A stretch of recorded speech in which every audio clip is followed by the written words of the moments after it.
Welcome to the Same Side Selling Podcast. This is Ian Altman, and I'm joined by the talented, amazing Meredith Elliott Powell. Meredith, welcome once again. Thank you. Looking forward to being here.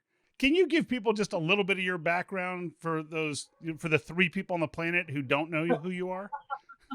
I am a business growth strategist specializing in sales and leadership, helping my clients learn everything they need to know to turn uncertainty into their competitive advantage.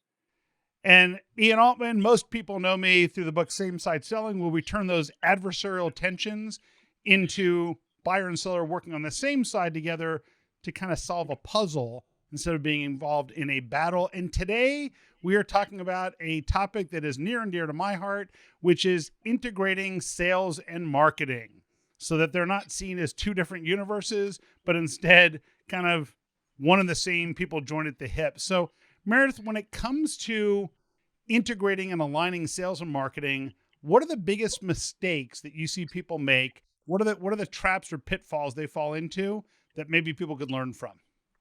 Yeah. Well, I think the first one is probably the one that is as plain as the nose on everybody's face. We talk about integrating sales and marketing, but we never actually do it.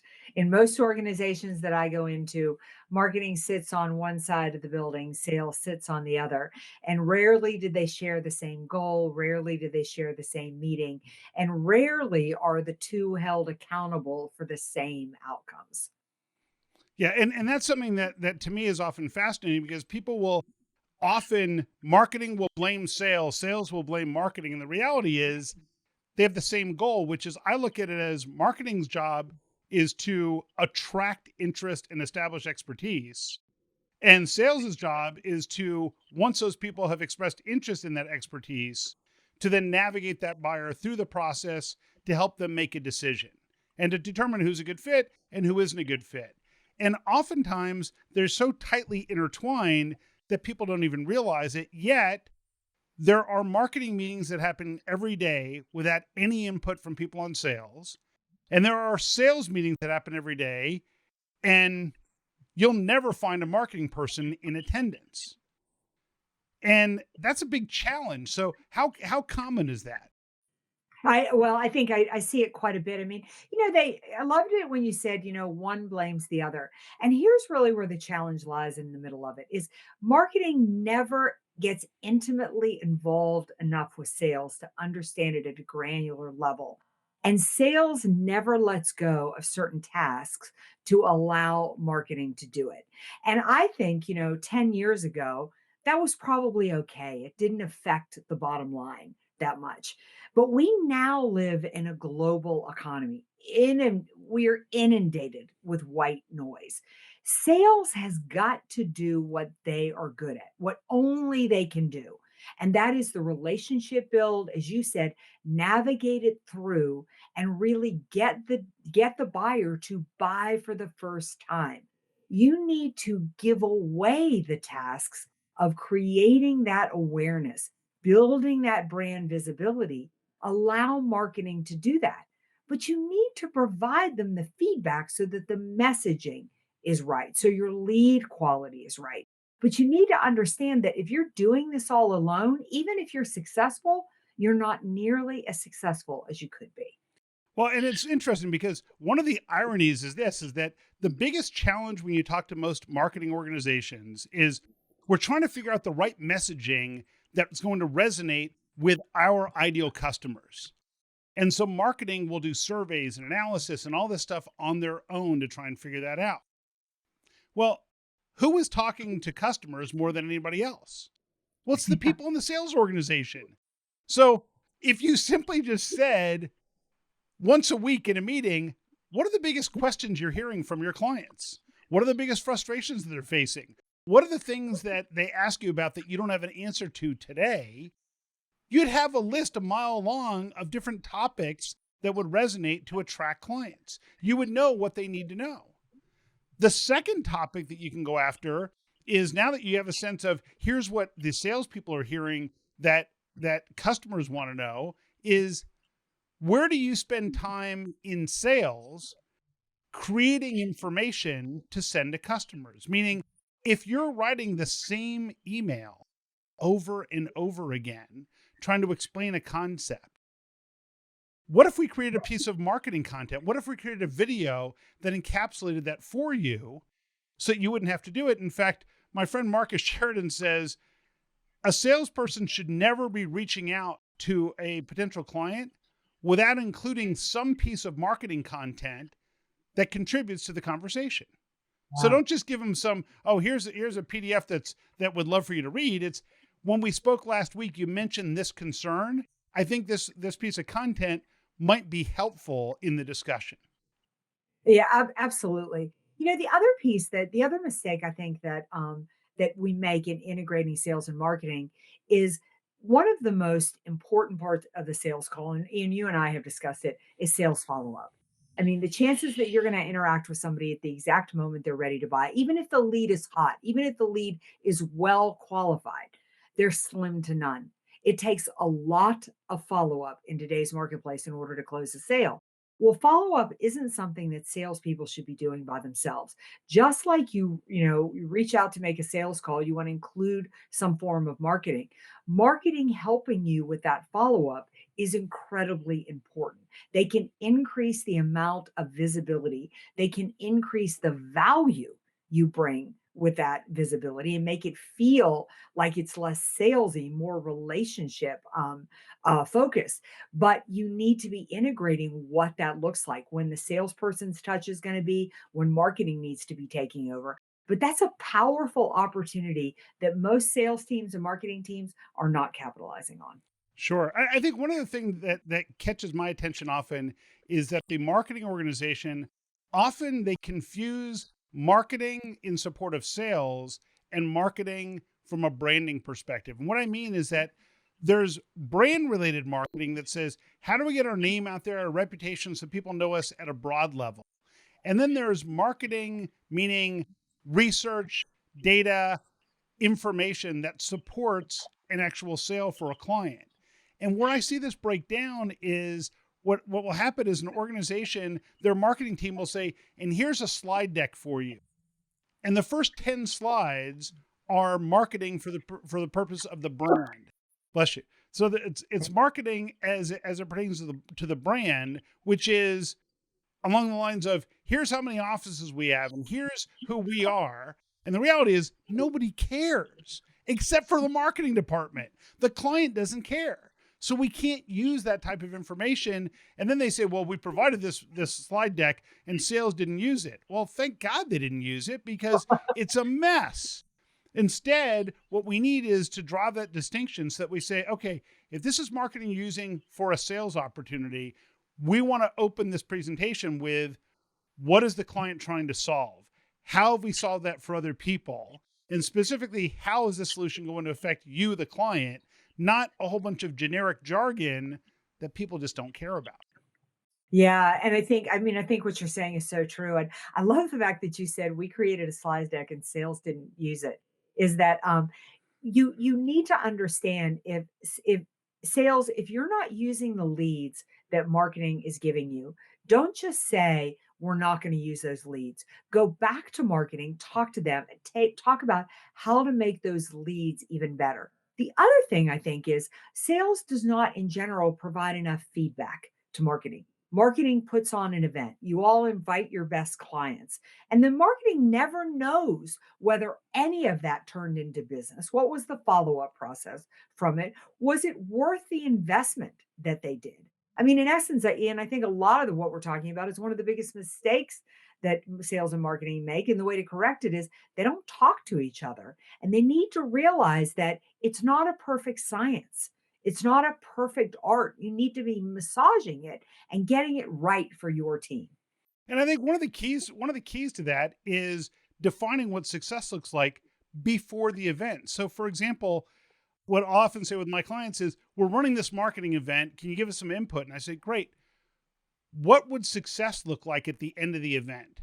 Immediately after the event, what does success look like? And what are you going to measure 30 days, 60 days, 90 days after the event? And if you don't know, then you shouldn't be running that event. You need to Yeah. think through what are the metrics?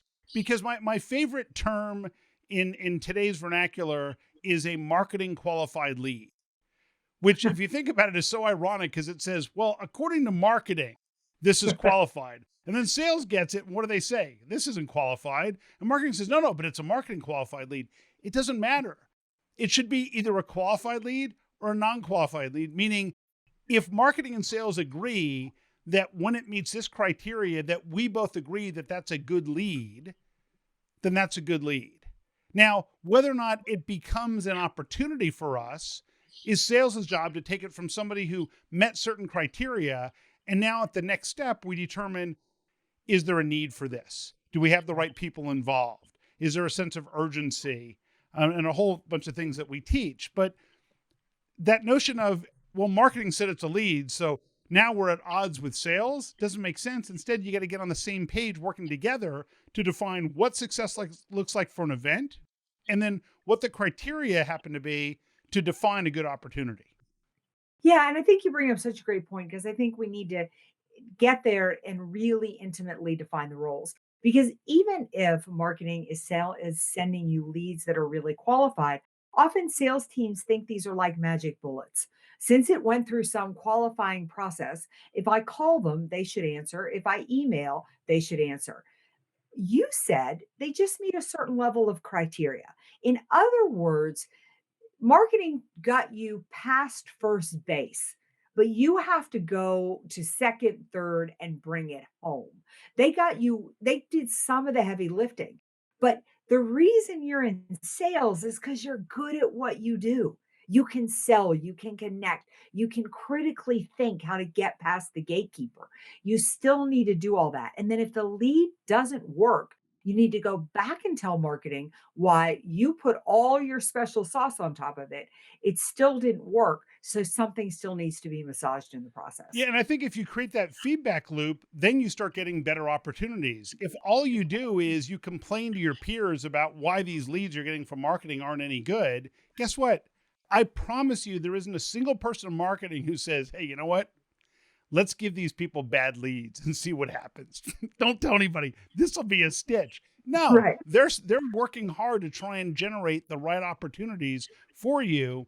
And if you don't give them feedback, nothing's going to change. So we need to provide that feedback loop in not a critical way, but in a constructive way that says, hey, here's what was good about that opportunity. It was this, this, this, and that. What we found though is that when we keep getting leads, a person at this level in the organization, oftentimes that isn't right, and they become an impediment to us. And once we contacted them, if we go around them, it doesn't look right. So when you get those people from marketing side, if you can figure out who else to contact in the organization, would rather start at that level higher up and go down. So we may be starting too low in the organization. That's a constructive conversation that you can have. But if you just say, oh, this was a bad lead, okay, what was bad about it? It's like if you went to a restaurant and said, this isn't good. What don't you like about it? I just don't like it. Okay, well, so what should I order instead? Well, what didn't you like about what I brought you the first time? Otherwise, I'm going to bring you something that's the same thing. So it's like you say, I didn't like this. They say, okay, they bring you another dish. They say, I don't like this one either. Why not? Well, I don't like things with sauce on it. And they both had sauce. Well, if you had told me you didn't like the first dish because it had sauce, I wouldn't have given you a second dish with sauce. But you didn't tell me. You just said you didn't like it. I made a totally different dish. The only common attribute is they both had sauce. I didn't know any better. There's the problem. So I think that level of communication is critical. I do too, and I think that, I've always felt marketing is a little bit afraid of sales in the sense that I think a lot of people in the company are in the sense that people see sales as something that's scary to do, and you don't mess with the salespeople because they're revenue producing. Well, the truth is, if marketing would come in and really spend some time shadowing with sales, go on a call with them, see what it's like to live in their world, you'll do a better job of applying your expertise. If I were running a sales and marketing team and I really wanted them to align, I would begin by requiring each side to gain tremendous respect for what the other side does and to go spend time seeing it from their point of view. Because I think the biggest waste in organizations is that sales is doing things that they should allow marketing to do. And marketing is creating things without intimately understanding what it means to sell. Yeah, it's interesting that my top performing clients, what I find is that not only are there salespeople in the Same Side Selling Academy, but their marketing teams are as well. And they will say to me, can we tailor a course inside of the academy just for our marketing people so they understand how we sell and the terminology that our team uses so we're better aligned? And no shock to you and me, those teams outperform every other team because there's so much joined at the hip that there isn't this back and forth. They're saying, so you probably need a tool like this. You need that. And now they're having regular communications between sales and marketing. So it's not a matter of saying, sales and marketing should be aligned. They actually are aligned because Yes. they're having lunch together. They're communicating on a regular basis. They're involved in each other's meetings. They really intimately understand each other's challenges and they can offer areas to help. Yeah, so true. We just live in a world that is so busy today. It's so competitive. There's no way that a sales team can do all the things that marketing has capability to do for them. And marketing has so much opportunity to really elevate the sales team if they'll get in there and truly understand what they do. All right. So we covered a lot of stuff. I'm going to do my best to try and recap this in about 30 to 60 seconds, which could be a challenge. And hopefully you've got my back for whatever I leave out. So when we're trying to align sales and marketing, the first thing is we actually need to talk to one another. We can't have sales on one end of the business and marketing on the other end, and the two never meet. We need to make sure they're aligned together.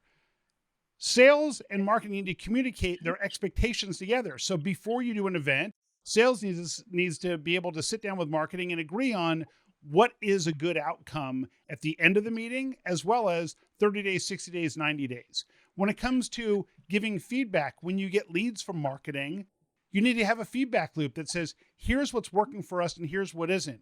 Not just by complaining, but by providing that level of constructive feedback.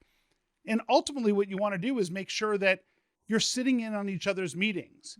I don't think there should be a single marketing meeting without at least one representative from sales, nor do I think there should be a single sales meeting without a representative from marketing.